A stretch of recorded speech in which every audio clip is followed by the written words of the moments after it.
Hello दोस्तों, मैं प्रशांत गौतम। अब हम लोग रेजिस्टेंस के बारे में पढ़ने वाले हैं।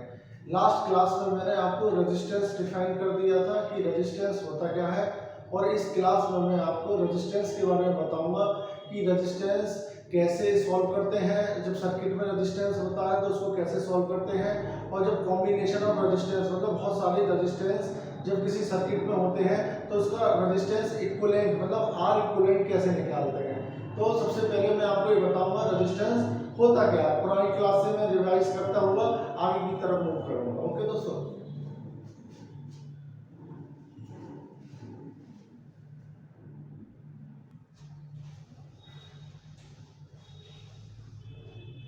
तो दोस्तों सबसे पहले रेजिस्टेंस मैंने लास्ट क्लास में आपको बताया था। जो रेजिस्टेंस होता है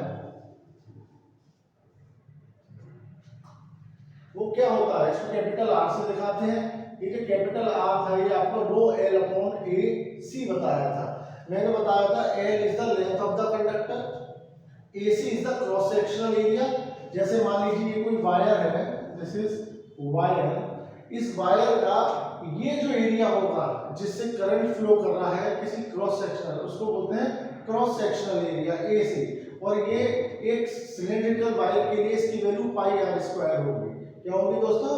पाई आर स्क्वायर होगी।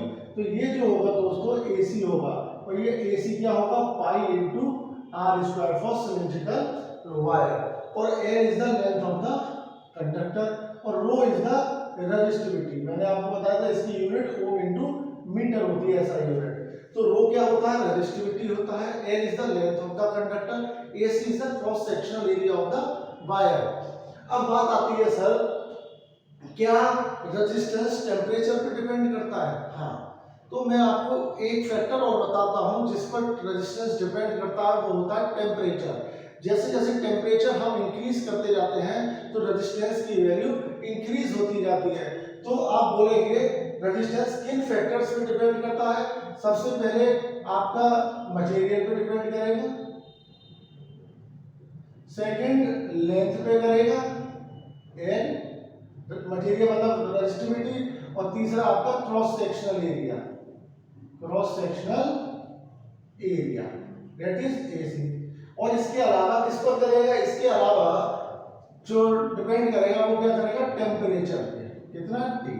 अब टेम्परेचर पे कैसे करता है, बात आती है टेम्परेचर पे कैसे वेरी करता है। तो मैं आपको बता देता हूं, जैसे जैसे टेम्परेचर बढ़ेगा वैसे वैसे रेजिस्टेंस की वैल्यू बढ़ेगी, इंक्रीज करेगी। तो क्या होता है, रेजिस्टेंस जो होता है टेम्परेचर पे, किसी पर्टिकुलर टेम्परेचर पे आरटी मान लेता हूं, ये होगा ओरिजिनल मतलब R not plus 1 plus alpha delta T. This is the formula. मतलब ये हुआ जैसे जैसे टेम्परेचर बढ़ेगा, changing temperature, delta T is the change in temperature, alpha is the linear thermal expansion coefficient. ठीक है ना? ये हर मटेरियल का अलग अलग होता है, इसकी value 10 to the power -6 order में होगी। आर नॉट होगा इनिशियल टेम्परेचर मतलब टेम्परेचर एट 0 डिग्री सेंटीग्रेड, और आर टी क्या हो गया? At particular temperature. तो ये आपका एक्सप्रेशन हो गया आर टी बराबर R not 1 plus alpha delta T. अगर आपको निकालना है तो आप इस फॉर्मूले से निकाल सकते हैं। अब बात आती है रेजिस्टेंस। सर रेजिस्टेंस के कॉम्बिनेशन क्या होते हैं?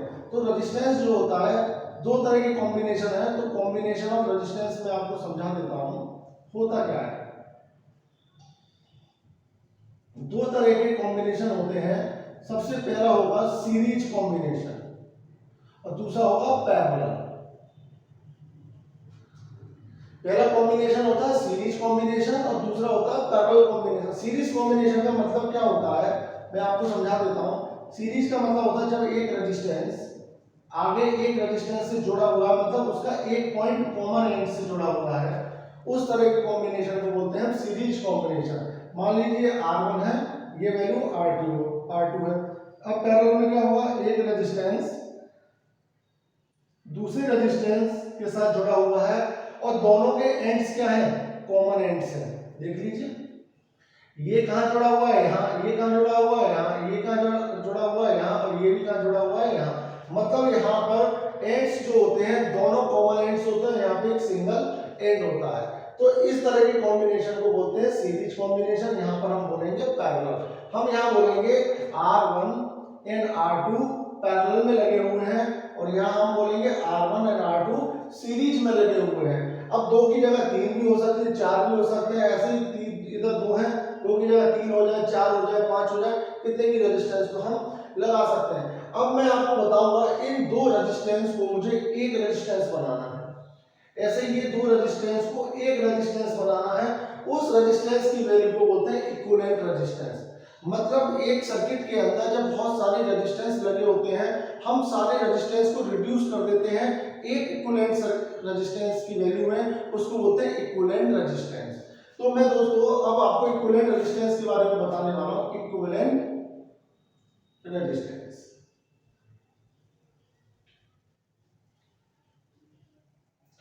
अब इक्विवेलेंट रेजिस्टेंस का मतलब क्या होता है? जब हम सीरीज में इक्विवेलेंट रेजिस्टेंस निकालेंगे तो इसका फॉर्मूला होता है R1 प्लस R2 प्लस आगे और भी है तो सोन। अगर पैरेलल में निकालेंगे तो इसका फॉर्मूला निकल के आता है 1/R3 = 1/R1 plus 1/R2 plus 1/R3 सोन। इस तरीके से ये हम इसको सॉल्व कर सकते हैं। जैसे मैं एग्जांपल से आपको बताता हूं, पहले मैं सीरीज का लेके चलता हूं। मान लीजिए मान लीजिए बैटरी से, मान लीजिए 20 वोल्ट की बैटरी है, ये मान लीजिए 2 ओम का रेजिस्टेंस है, ये 4 ओम का है, ये 6 ओम का रेजिस्टेंस है, फॉर एग्जांपल मान लीजिए। अब मुझे एक रेजिस्टेंस 1 2 3 रेजिस्टेंस लगे हुए हैं, अब मुझे इन तीनों का क्या बनाना है, एक रेजिस्टेंस बनाना है। तो ये जो रेजिस्टेंस हो जाएगा सीरीज का, ये सारे सीरीज में लगे हुए हैं, इसका कॉमन एंड इससे जुड़ा है, इसका कॉमन एंड इससे, तो ये तीनों सीरीज में है, तो RS हो जाएगा R1 plus R2 plus R3 दोस्तों। अब ये तीनों को जब हम जोड़ देते हैं सिंपल, कितना हो गया, 12 ओम हो गया। अब ये जो RS निकल आया, इसी को हम क्या बोलेंगे, equivalent resistance of the circuit. Okay दोस्तों, अब मान लेते हैं पैरेलल का एक केस ले लेते हैं। पैरेलल में मान लीजिए ये 2 है, ये 4 है, ये मैंने मान लीजिए किसी बैटरी से लगा दिया, मान लीजिए 20 वोल्ट की बैटरी है। अब ये दोनों किसमें है, पैरेलल में है, ये देखिए कॉमन एंड है इसके दोनों, ये पैरेलल में है। अब मुझे इसका दो का निकालना है, तो ये हो जाएगा 1/R3 = 1/R1 प्लस 1/R2। जब हम इसको सिंपलीफाई करेंगे तो इसकी वैल्यू यहां से आ जाएगी R3 = R1 × R2/R1 plus R2। अब आप कहिए कैसे आ गया, इसको एलसीएम ले लेते हैं, R1 × R2, R2 इधर पहुंच गया, R1 इधर पहुंच गया, उसका उल्टा कर दिया क्योंकि 1/RP है इधर, तो ये RP की फाइनल वैल्यू आ जाएगी। तो जब मैंने इसको RP निकाला यहां से, तो R1 कितना है, 2 × 4/2 + 4 दैट इज 8/6 दैट इज 4/3 ओम आ गया। तो अगर मैं इसका इक्विवेलेंट रेजिस्टेंस निकालूंगा दोनों का, तो कितना निकल के आएगा, 4/3 निकल कर आएगा दोस्तों। तो इस तरीके से हम सीरीज और पैरेलल के इक्विवेलेंट रेजिस्टेंस निकाल सकते हैं दोस्तों। अब बात आती है सर इसको न्यूमेरिकल के थ्रू आप मुझे समझाइए कि इसको कैसे सॉल्व करते हैं। तो दोस्तों मैं एक आपको न्यूमेरिकल लेके चलता हूं जिसमें सीरीज भी होगा, पैरेलल भी होगा, फिर मैं आपको समझाने की कोशिश करूंगा कैसे इसको सॉल्व करते हैं। जैसे मान लीजिए मैंने एक न्यूमेरिकल ले लिया,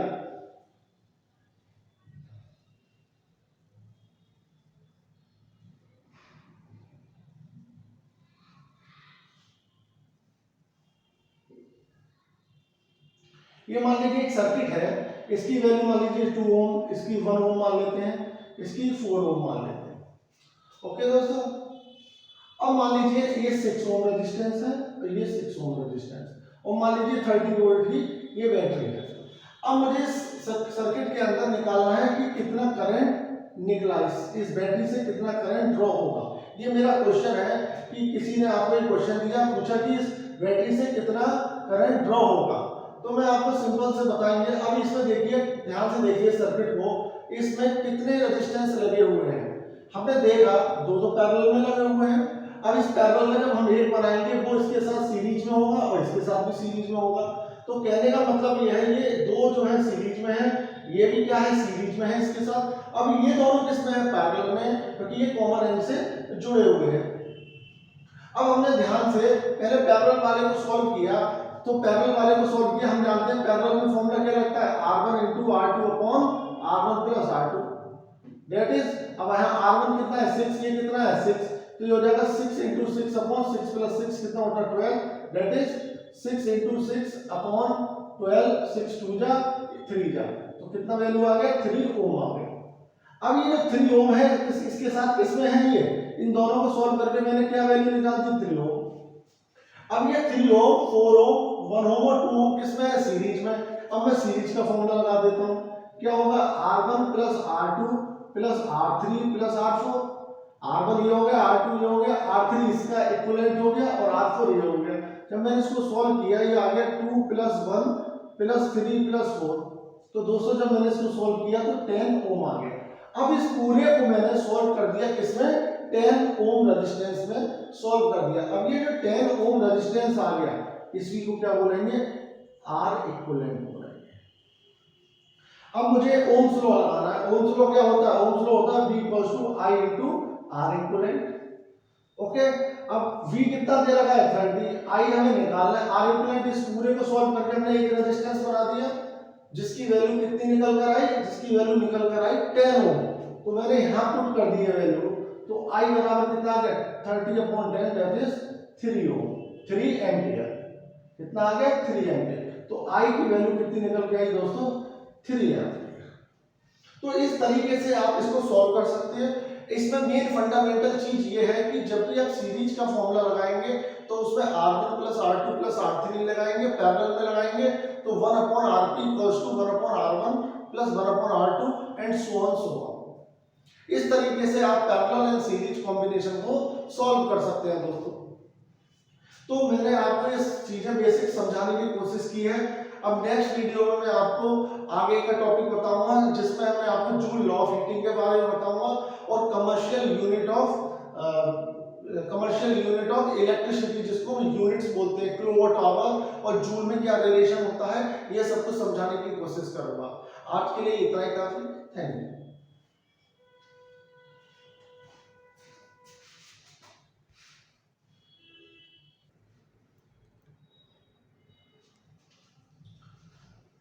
तो दोस्तों मैं आपको अब इसमें सीरीज पैरेलल सभी कोई भी कॉम्बिनेशन होगा या कोई भी सर्किट गिवन होगा आपके लिए, तो उसको कैसे सॉल्व करते हैं और उसमें क्या क्या ट्रिक लगती है वो मैं और आपको समझाने की कोशिश करूंगा। क्या चीज़ों का, किन बातों का आपको ध्यान में रखना पड़ेगा, ये सारी बातें मैं आपको एक क्वेश्चन के थ्रू समझाऊंगा। अभी समझिएगा, जैसे मान लीजिए अभी हमने एक क्वेश्चन सॉल्व किया था, इससे पहले हमने सर्किट लिया था आपका, हमने क्या सॉल्व किया था, हमने सर्किट लिया था ये इस तरीके का, हमने एक सर्किट लिया था।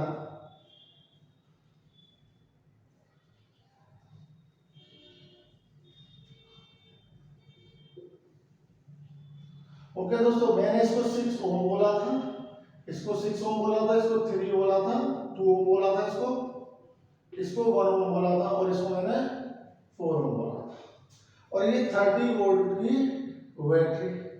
तो मैंने अभी इसको सॉल्व किया था, इसका R इक्विवेलेंट कितना निकल के आया था दोस्तों, इसका R इक्विवेलेंट निकल के आया था 10 ओम, इसका 3 आया था, 3 और 4 7, 7 और 3 10, तो I कितना ड्रॉ किया था इसमें 3 एम्पियर। तो दोस्तों इसके अंदर 3 एम्पियर करंट ड्रॉ हुआ। अब आगे बढ़ते हैं, आप इसको समझने की कोशिश कीजिएगा मैं क्या बताने वाला हूँ। अब मैंने आपको बोला जब ये 3 एम्पियर करंट जाएगा इस तार के अंदर से, तो ये जंक्शन है, यहाँ से 3 एम्पियर जाएगा, ये पूरे में 3, ये जंक्शन है। अब यहाँ जाके करंट क्या होगा, डिवाइड होगा, एक ब्रांच ऊपर जा रही है, एक ब्रांच नीचे जा रही है, तो करंट क्या होगा, डिवाइड होगा दोस्तों। यहाँ पे जब करंट डिवाइड होगा तो कुछ करंट ऊपर जाएगा, कुछ करंट नीचे जाएगा, फिर क्या होगा, करंट वापस आएगा, ऊपर से आएगा ऊपर वाली ब्रांच से, नीचे वाली ब्रांच से, फिर कंबाइन होकर क्या निकल जाएगा, टोटल जितना करंट घुसा था उतना ही करंट निकल जाएगा। 3 एम्पियर घुसा था ये, तो 3 एम्पियर ही निकल जाएगा, वापस 3 एम्पियर इसके अंदर बैटरी के अंदर चला जाएगा। तो इस तरीके से करंट होगा। तो आपको ध्यान में ये रखना है, जब भी सीरीज होगा, सीरीज में जो I की वैल्यू क्या रहती है, वो सेम रहती है। देखिए आप सीरीज में है दोनों, ये भी सीरीज में, I सेम रहेगा, और सीरीज में क्या डिवाइड होता है, वोल्टेज डिवाइड्स, वोल्टेज क्या होगा, डिवाइड होगा। अब बात आती है पैरेलल में। पैरेलल में क्या होगा, यहाँ करंट क्या होगा, डिवाइड होगा, आई क्या होगा, डिवाइड होगा, आई डिवाइड होगा, और वोल्टेज क्या होगा, यहाँ पे सेम रहेगा, मतलब कांस्टेंट रहेगा, कांस्टेंट रहेगा। ओके, मतलब ये कि जितना वोल्टेज 6 ओम पर होगा उतना ही वोल्टेज ऊपर वाले 6 ओम पर होगा। अब आप कोई कहेगा सर यहाँ पे 6 ओम ना होके 9 ओम होता, मतलब इन दोनों की वैल्यू अलग अलग होती तो तब भी वोल्टेज सेम रहता है। ठीक है दोस्तों, उससे क्या अंतर आता, अंतर ये आता कि अभी क्या है 6 ओम है, ये 6 ओम है, तो दोनों ब्रांच में जो करंट जा रहा होगा वो सेम जा रहा होगा। अगर यहाँ पे 9 ओम होता तो इसका रेजिस्टेंस ज्यादा होता तो इसके अंदर करंट क्या होता, कम जाता, मतलब इसके अंदर करंट की जो वैल्यू होती है वो कम होती। क्यों, क्योंकि मुझे वोल्टेज सेम रखना है। जब मुझे वोल्टेज सेम रखना है, V = IR, इसको मुझे फिक्स रखना है, तो अगर रेजिस्टेंस की वैल्यू ज्यादा होगी तो I क्या होगा, कम होगा। ओके दोस्तों, अब दोनों में क्या रेजिस्टेंस सेम है, तो क्या है, वोल्टेज सेम रखना है हमको, तो I भी क्या निकल के आएगा, सेम निकल कर आएगा। तो ये बात आपको याद रखनी है। ठीक है दोस्तों, जब भी आप न्यूमेरिकल करेंगे इन दो बातों का आप दिमाग में ध्यान रखेंगे, तभी आपको न्यूमेरिकल बहुत आसानी से सॉल्व हो जाएगा। अब दोस्तों, अब 3 एम्पीयर करंट आया, अब मुझे इसमें वोल्टेज निकालना है, तो मैंने बताया था सीरीज में वोल्टेज क्या होगा, डिवाइड होगा। और जब वोल्टेज डिवाइड होगा तो कुछ वोल्टेज इसके पास जाएगा, कुछ वोल्टेज इसके पास जाएगा, कुछ इसके पास जाएगा, कुछ इसके पास जाएगा। अब वोल्टेज क्या होता है, वोल्टेज होता है V = IR। वोल्ट क्या होता है, वोल्टेज V = IR, तो इसमें 3 × 6, तो 6 वोल्ट इसके पास होगा, 3 वोल्ट इसके पास होगा। ओके, 4 × 3 कितना हो गया, 12 वोल्ट इसके पास हो गया, 12 इसके पास आ गया, 3 इसके पास आ गया, 6 इसके पास आ गया, तो कितना हो गया, 12 और 3 कितना हो गया, 15, 15 और 6 कितना हो गया, 21, 21 वोल्ट क्या हो जाएगा दोस्तों, 21 वोल्ट क्या आ जाएगा इनके पास। अब टोटल अवेलेबल कितना वोल्टेज है, 30। अब 21 डिस्ट्रीब्यूट हो गया, बचा हुआ कितना जाएगा, 9 वोल्ट जो होगा दोस्तों इसके पास चला जाएगा। ओके दोस्तों, अब जब 9 वोल्ट इसके पास चला गया दोस्तों, जब 9 वोल्ट इसके पास चला गया, इसका मतलब इस ब्रांच पे भी 9 वोल्ट होगा, इस ब्रांच पे भी 9 वोल्ट वोल्टेज होगा, तो इस वाली ब्रांच पे भी 9 वोल्ट होगा, इस पे भी 9 वोल्ट होगा, क्योंकि ये पैरेलल में, मैंने बताया था वोल्टेज जो होता है पैरेलल में क्या रहता है, सेम रहता है। अब इसमें कितना है, 9 वोल्ट है, और रेजिस्टेंस कितना है, 6 है, तो करंट कैसे निकलेगा, वोल्टेज अपॉन R से। वोल्टेज कितना है, 9, करंट कितना है, रेजिस्टेंस कितना है, 6, तो कितना आएगा, 3/2, दैट इज 1.5। तो इसके अंदर 1.5 एम्पीयर चला गया, इसके अंदर 1. अब आप देखिए 1.5 और 1.5 कितना होता है, 3, जो कि 3 आ रहा है। अब ये जो 3 आ रहा है, 1.5 इधर चला गया, 1.5 इधर चला गया, इस तरीके से हम पूरे न्यूमेरिकल को सॉल्व कर सकते हैं दोस्तों। तो ये कुछ इंपॉर्टेंट बेसिक चीज है जो मैंने आपको बता दी। जब भी सॉल्व करेंगे इस तरह के सर्किट को, आपको दो बात याद रखनी है कि सीरीज में करंट की वैल्यू सेम रहती है, वोल्टेज क्या होगा, डिवाइड होगा, और पैरेलल के अंदर वोल्टेज क्या रहता है, कांस्टेंट रहता है, और करंट की वैल्यू डिवाइड होगी। जिस रेजिस्टेंस के अंदर वैल्यू ज्यादा होगी उसके अंदर करंट की वैल्यू कम होती है। तो ये कुछ इंपॉर्टेंट फंडामेंटल चीजें हैं जो आपको याद रखनी है, जिससे न्यूमेरिकल करने में आपको आसानी रहेगी दोस्तों। अब आगे बढ़ते हैं हम जूल लॉ ऑफ हीटिंग पर। क्या होता है joule law of heating, joule law of heating. अब दोस्तों जूल लॉ ऑफ हीटिंग का मतलब क्या होता है, ये क्या कहता है ये लॉ, ये कहता है जब भी कोई भी मेटेलिक वायर या कोई भी कंडक्टर करंट को फ्लो करेगा तो क्या होगा, उसके अंदर से एक हीट डिसिपिएशन होगा, वो तार गर्म होने लगता है, और जब वो गर्म होगा तो हीट एनर्जी को डिसिपिएट करेगा सराउंडिंग के अंदर। उस हीट को हम इस फॉर्मूले से, इस लॉ से निकाल सकते हैं। तो जो हीट होता है, जो एनर्जी होती है हीट, वो होता है I², मतलब वो होता है V × I × T, that is VIT। ये वोल्टेज हो गया, करंट हो गया, ये हो गया टाइम। अब हम जानते हैं V = IR होता है। जब मैंने V की जगह IR रखा है यहाँ पे, तो हीट का एक और फॉर्मूला आ गया I²RT, या मैंने I की जगह V/R रख दिया यहाँ से, तो ये आ गया V²/RT। तो आपका जूल लॉ ऑफ हीटिंग के हिसाब से जो हीट डिसिपिएशन होगा वो क्या होगा, वो होगा VI × T, I²R × T और V²/R × T। ये तीन फॉर्मूले हैं, ये तीन फॉर्मूले इनमें से कोई भी आप लगा सकते हो depending upon the condition which data is given in the question. अगर वी आई और टाइम दे रखा है तो आप ये लगा देंगे, वोल्टेज रेजिस्टेंस और टाइम दे रखा है तो ये लगा देंगे, आई आर और टी दे रखा है तो आप इसको लगा देंगे। और इसकी जो एसआई यूनिट होगी, क्योंकि ये क्या होती है कि एनर्जी होती है, तो दोस्तों एनर्जी की यूनिट क्या होती है, जूल होती है। ओके, अब बात आता है पावर। पावर क्या होता है, पावर कौन सी, इलेक्ट्रिकल पावर, इलेक्ट्रिक पावर की बात करते हैं। अब दोस्तों इलेक्ट्रिक पावर क्या होता है, हम जानते हैं पावर क्या होता है, rate of doing work. Power को हम कैसे डिफाइन करते हैं, the rate of doing work, मतलब एक सेकंड में कितना कोई बॉडी काम करती है उसको हम बोलते हैं पावर। अब यहाँ पर एक सेकंड में इलेक्ट्रिक पावर काम किस फॉर्म में करेगी, हीट डिसिपेशन के फॉर्म में करेगी। तो एक सेकंड में वो कितना एनर्जी डिसिपेट करती है, the energy per unit time is defined as power, और पावर की यूनिट होगी joule per second, that is what, that is what, जिसको हम डब्ल्यू से दिखाते हैं दोस्तों। तो पावर जो हो गया वो क्या हो गया, energy upon time, that is heat energy upon time. और जब हम इस पर टाइम का एक्सप्रेशन से डिवाइड कर देंगे तो पावर का जो एक्सप्रेशन निकल कर आ जाएगा वो निकल के आ जाएगा v into I square into R और v स्क्वायर अपॉन आर। ये आपका पावर आ गया। तो दोस्तों पावर में और हीट एनर्जी में बस यही अंतर होता है कि पावर में टाइम इंडिपेंडेंट होता है, पावर में कोई भी टाइम का कॉन्सेप्ट नहीं आता है, क्योंकि टाइम कैंसिल हो जाता है और हीट के अंदर आपको टाइम की जरूरत पड़ेगी कि कितने टाइम में वो एनर्जी को डिसिपेट करेगा। ओके दोस्तों, और पावर की ऐसा यूनिट क्या होती है दोस्तों, वॉट होती है, और हीट की एनर्जी, हीट डिसिपेशन की एनर्जी क्या होती है, जूल होती है। ओके दोस्तों, अब बात आती है वन यूनिट। जब हम बोलते हैं घरों में बिजली का बिल आता है तो यूनिट के हिसाब से आता है, किसके हिसाब से आता है दोस्तों, यूनिट के हिसाब से आता है। तो जो कमर्शियल यूनिट होती है, कमर्शियल यूनिट वो होती है किलोवाट आवर। क्या होती है, किलोवाट आवर। तो हम जानते हैं 1 किलोवाट आवर जो होगा वो क्या होगा, 1 किलोवाट मतलब पावर इनटू टाइम। अगर आप इस फॉर्मूले को देखो, पावर इनटू टाइम क्या हो गया, एनर्जी हो गया 1 किलोवाट। 1 किलोवाट में कितने वाट होते हैं, 1000, और 1 आवर में कितने सेकंड में 3600 मतलब 3600 सेकंड होते हैं। ये हो गया वॉट, ये हो गया सेकंड। और हम जानते हैं वॉट इनटू सेकंड क्या हो जाएगा, वॉट यहाँ है, सेकंड यहाँ है, तो वॉट इनटू सेकंड क्या बन जाएगा, जूल। तो ये यूनिट क्या बन गई, जूल बन गई। तो आपका 1 kilowatt hour equals to 3.6 into 10⁻⁶ joule हो गया। तो जो किलोवाट आवर होती है वो इसी को हम 1 यूनिट बोलते हैं, और ये कितना होता है 3.6 इंटू 10⁻⁶ जूल होता है।